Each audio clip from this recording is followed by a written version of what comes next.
destructive force of 15,000 tons of TNT, a mass of rubble. Yet, less than a mile from ground zero, a human being in a shelter should have survived. That was the end. Here was the beginning. These, the characters in this drama of survival under the A-bomb, a program being conducted by Federal Civil Defense, the Atomic Energy Commission, and the Department of Defense to show the nation the effects of atomic blast on homes, home-type shelters, and automobiles. A variety of passenger cars, old and new, loaned by the dealers and manufacturers of America. The time, March 1953. The scene, Las Vegas, as the caravan sets out for the site of AEC's Nevada Proving Grounds. There, the test will be held in connection with a shot in the Atomic Energy Commission's developmental series. Yucca Flat, a barren area of desert, sagebrush, and Joshua trees, now suddenly comes alive with activity. On each car, instruments to measure excessive temperature increases. Also a film badge for detection of gamma radiation. The vehicles, identified by number, are stationed at various ranges from ground zero. Into each car go these lifelike department store mannequins, donated by private sources to help determine the effect of atomic blast. And here, one of the two typical American frame dwellings to be tested. This one, 7,500 feet from ground zero. Each home is to reveal effects of atomic blast only. Indoors are no utilities that might cause fire. Venetian blinds on windows facing the blast help keep out heat flash. They are not supposed to resist blast. Within the house, scenes typical of the American family at home. First floor living room, first floor dining room. Children at play, unaware of approaching disaster. A sick bed upstairs. Yes, a family unprepared, without this simple box-type shelter shown here in a model. In such a shelter, a family has prepared and awaits the bomb, soon to explode from this 300-foot tower nearly a mile and a half away. House number 1, 3,500 feet from ground zero. 1,450 feet away, this outdoor shelter of reinforced concrete. Entrances to other outdoor shelters to be tested. Here, a model provides an interior view of a basement exit type home shelter. One of these was only 1,250 feet from ground zero. Meanwhile, at Las Vegas, newsmen and photographers arrive from all over the nation to cover an event that has a direct bearing on the welfare of every American family. This way to a general briefing by officials of the Atomic Energy Commission, Defense Department, and Civil Defense. Then out to Yucca Flat. Here, just before dawn, for the first time in our history, American homes will be exposed to atomic blast.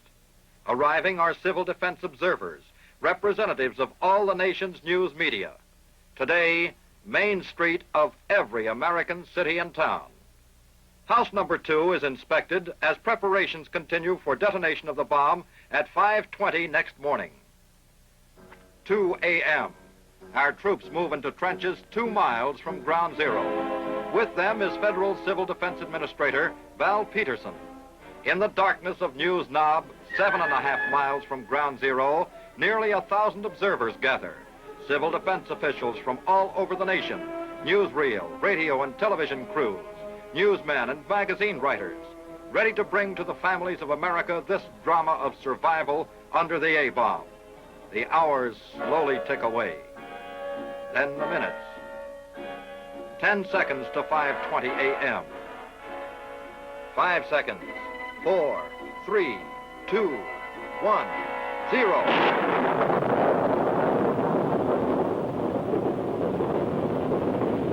House number 1 as the blast hits it. On News Knob, civil defense observers witness effects of the blast in the tremendous glare of the fireball.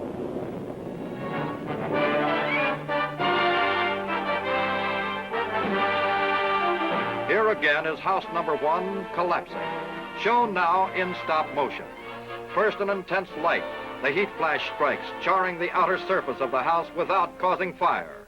Foaming, blackened particles of whitewash are forced upward by the heat flash. In the right corner of the screen, smoke rises from the wooden base of the metal floodlight pole. The scene darkens as the blast wave brings heavy clouds of dust. The forward part of the roof is snapped upward like a lid, crashing into the rear yard. Now the blast wave gets inside and the house, under tremendous pressure, blows apart. Remember, what you have seen here in detail happened in just 2 1/3 seconds. Within minutes after the blast, our troops move into no man's land as part of their own test exercise.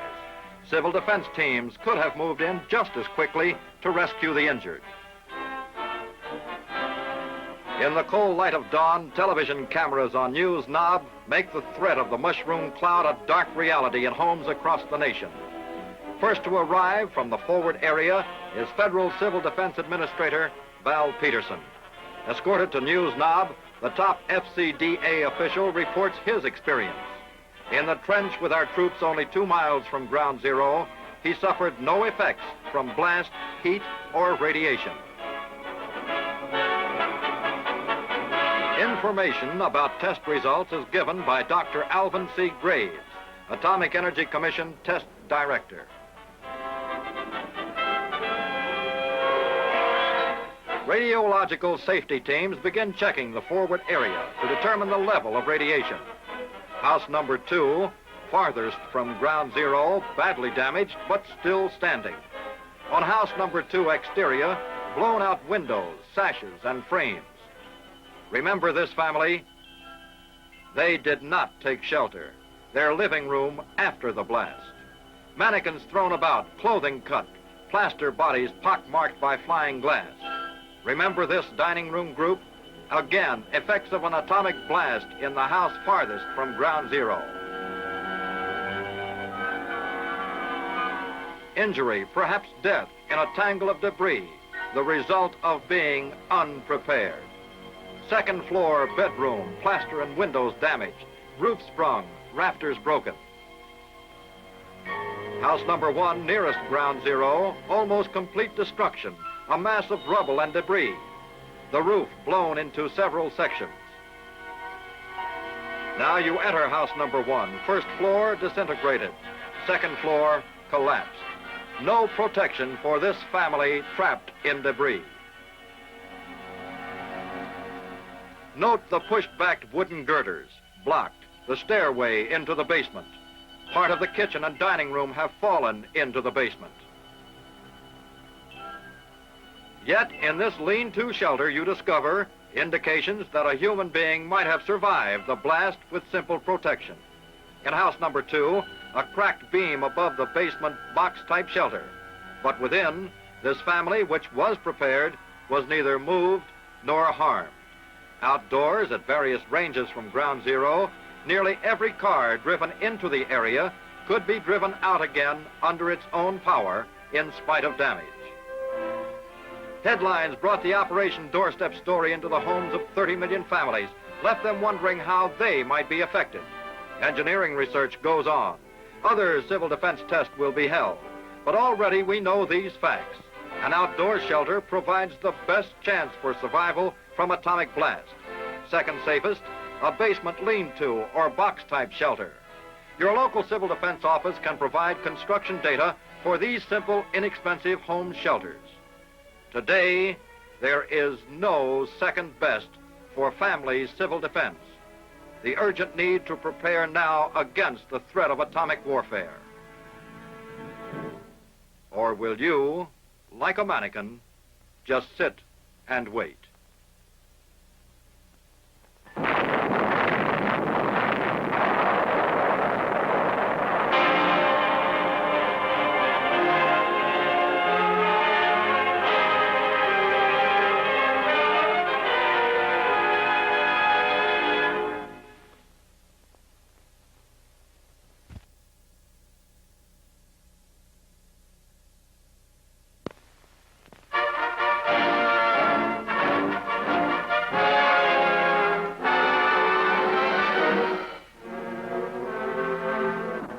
The picture we are about to see we must remember that the explosive power of atomic bombs used in this test was in the kiloton range. The explosive power of today's hydrogen bomb is measured in terms of megatons. What does that mean to us? It's a matter of practical application. It takes 1,000 kilotons to equal 1 megaton. And by applying the scaling laws, the proportionate comparative effects of a larger bomb can be determined. The A bomb exploded here was rated at approximately 30 kilotons. For comparison, let's use a 20 megaton H bomb. The 20 megaton bomb, therefore, would be 667 times as strong as a 30 kiloton bomb. The relationship between distance for any given pressure and the size of nuclear weapons follows the cube root scaling law.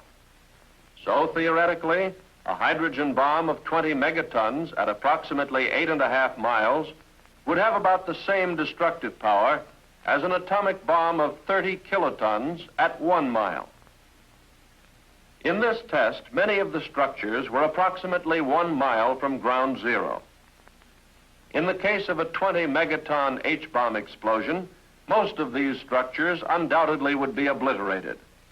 And actually, at a distance of 8.5 to 9 miles from ground zero, with the longer duration of blast pressure, we could expect conditions even more severe than those at 1 mile from ground zero in this test.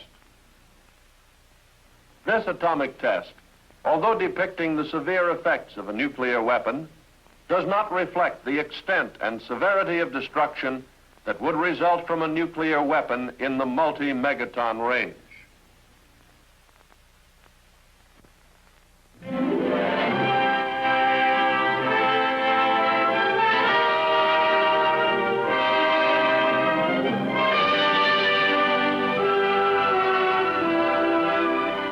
Here at the Atomic Energy Commission's Nevada test site, I covered the story of Operation Q, a program to test the effects of an atomic blast upon the things we use in our everyday lives.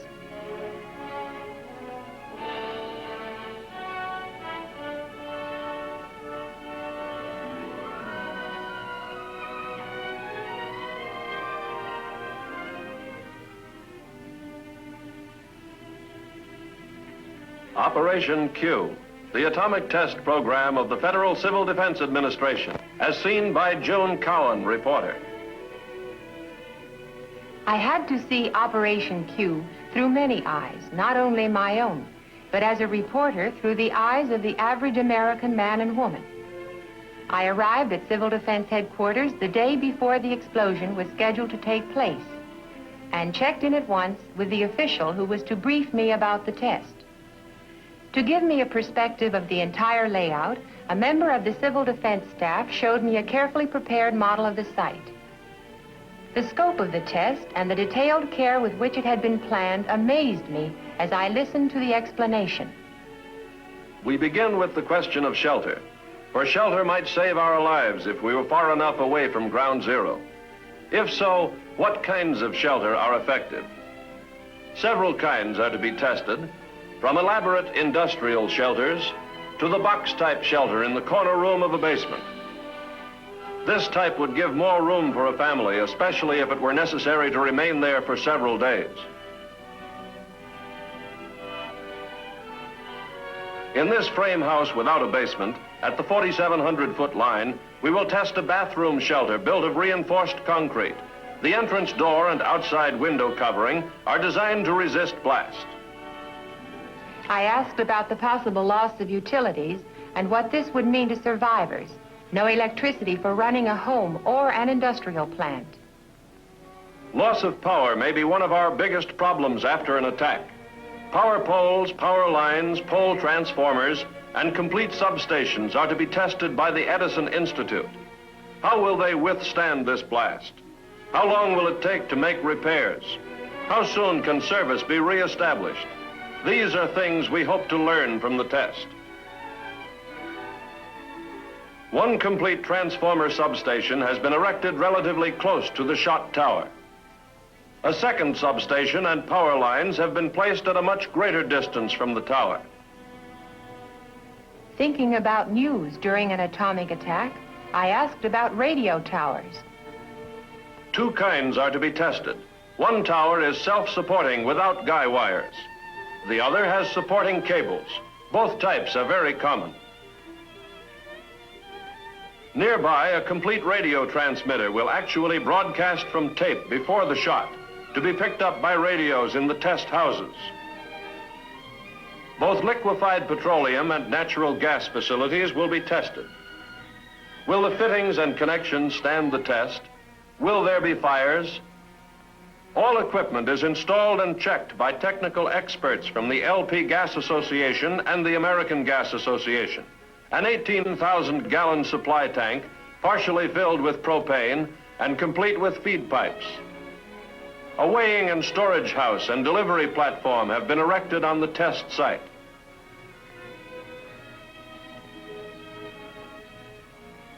I was anxious to learn all I could about the various types of houses to be tested. 5 types are prepared for exposure to the blast and heat of this atomic explosion. First, a single-story frame rambler without basement built on a concrete slab. Second, a 2-story masonry with basement constructed of brick backed with 4-inch cinder blocks. Third, a house of 8-inch concrete blocks reinforced with steel. The 4th type is a single-story rambler made of precast lightweight concrete. Walls and roof panels were joined by welding steel lugs. The 5th, at the 5,500-foot line, is a redesigned house similar to one previously tested. This new design provides additional strength at a cost increase of approximately 10%. That's the real purpose of testing these houses, to find their weak points. Through the cooperation of the furniture and appliance industries, household furnishings were installed in the houses.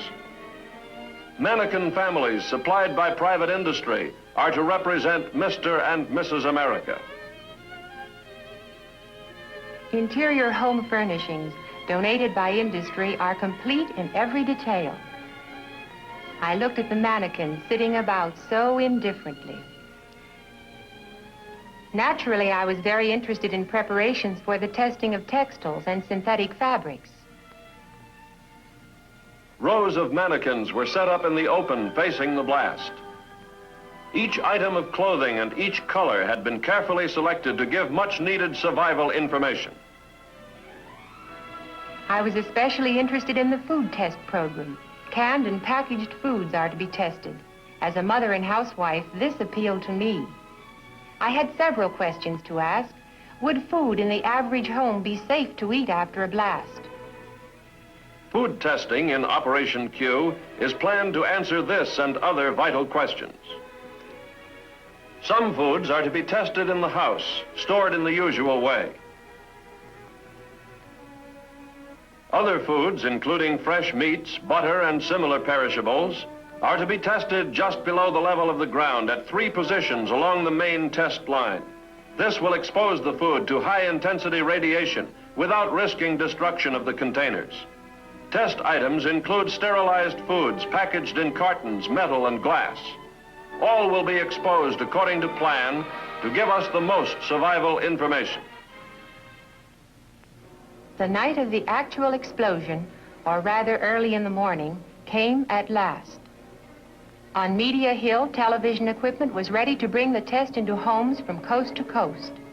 Reporters, commentators, military and civil defense observers all had a purpose: to study the results of this explosion. At a position a mile forward from Media Hill, the Civil Defense Field Exercise Group had assembled with their equipment.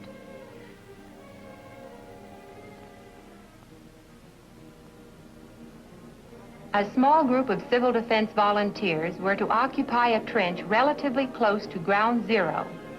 On Media Hill, where I remained, there was hot coffee, last-minute briefings, and more waiting. But it seemed no time at all before the loudspeaker warned, H-minus 1 minute.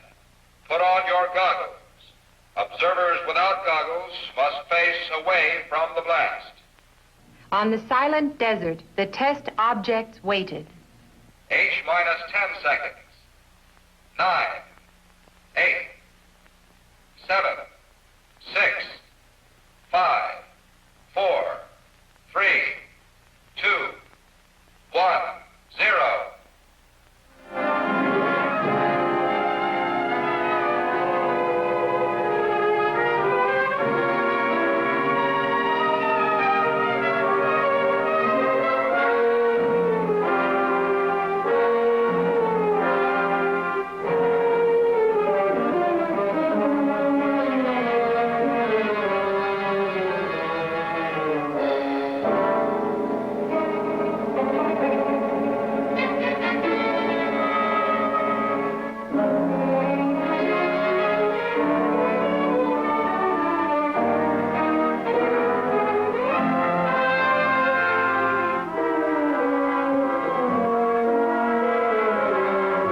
24 hours elapsed before we were permitted to view at first hand the results of the explosion.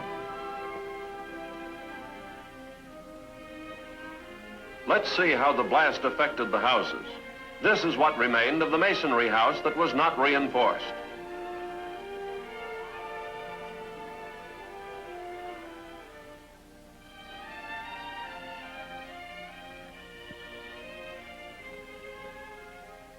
This is the house constructed of reinforced concrete blocks after the explosion. Although the redesigned two-story frame house was severely damaged, the structural improvements had strengthened its resistance considerably. As seen here, although basement shelters offered some degree of protection, they cannot be depended upon completely in potential blast areas. The reinforced bathroom shelter was standing intact beneath the ruins of the house, so this type also offered some degree of protection. The upper section of one unguided radio tower collapsed from the tremendous force of the blast. The guide tower was slightly twisted by a power pole which fell across one of the guy wires. Within the concrete radio house, equipment had been shaken up, but as soon as power was restored, the transmitter resumed broadcasting. The 18,000-gallon tank of liquefied petroleum gas was undamaged. Tests showed that even the connections were intact. The weighing and storage house was scattered across the desert, but the consumer-sized tanks were unharmed. Power lines and transformers suffered some damage, but most of the power poles were still standing or could be repaired. The power substation was not seriously harmed. Edison Institute personnel tested all lines and found the station to be operative. The food and cases of canned goods were taken away for laboratory tests. Do you remember this young lady? This tattoo mark was left beneath the dark pattern. And this young man, this is how the blast charred and faded the outer layer of his new dark suit. During all this activity, the mass feeding group was improvising to feed the test observers. I particularly remember some roast beef. It was done to perfection and roasted in cans which could have been salvaged from demolished buildings. I watched the people eating and realized that mass feeding is an important job in civil defense. I took a last look at the debris and devastation. This time it was only a test, a well-planned test, not a real attack. It was a test of the things we use in everyday life. Many lessons were learned from this test that affect civil defense planning. And it must be borne in mind that multi-megaton weapons would result in much greater damage over a larger area. All these factors must be considered as we plan for the survival of our homes, our families, and our nation in the nuclear age.